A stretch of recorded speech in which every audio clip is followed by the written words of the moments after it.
Mga kahags, kumusta kayo dyan? Update muna tayo ngayon. So ngayon is gawa tayo ng isa pang septic tank, no? So yung gawin natin na isang septic tank mga kahags, gawin din natin ng kulungan, no, sa itaas. Mag additional tayo ng isa pang kulungan dito. Kasi yung ano natin, yung alaga natin doon, walang matransferan, kaya dito natin ilagay.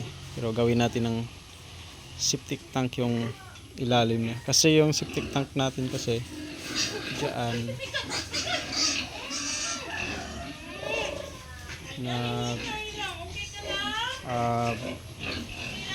napuno siya, nag-overflow dahil nung malakas na ulan dito sa amin na 2 linggo sumubra yata, na grabing flash flood na nangyari.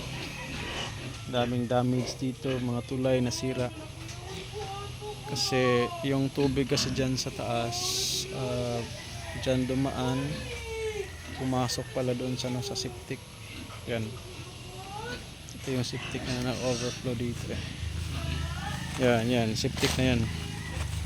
Ito yung septic ko. Ito malalim naman yan, 12 feet, 8 by 12 feet by 6 yung ano niya. Yan, overflow. Kaya gawa tayo ng isa. So i-close natin to, yung gawin natin mga kags, i-close natin tong ito yung daluyan, i-cut natin dyan, tsaka ano natin doon natin ihulog sa gawin nating bagong septic. Tapos para magamit natin uli ito, hindi naman natin gamitin, hayaan muna natin na bababa yung dumi sa ilalim, tapos i-vacuum natin yung tubig palabas. So para next naman magamit natin ulit, no?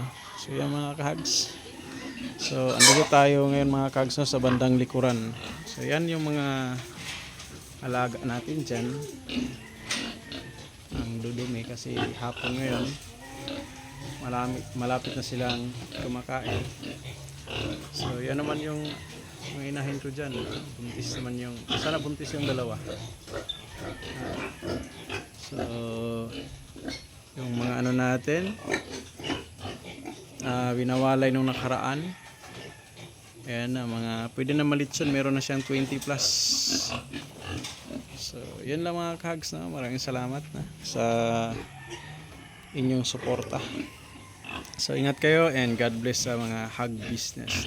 Bye bye mga kapigi, bye bye mga kahags.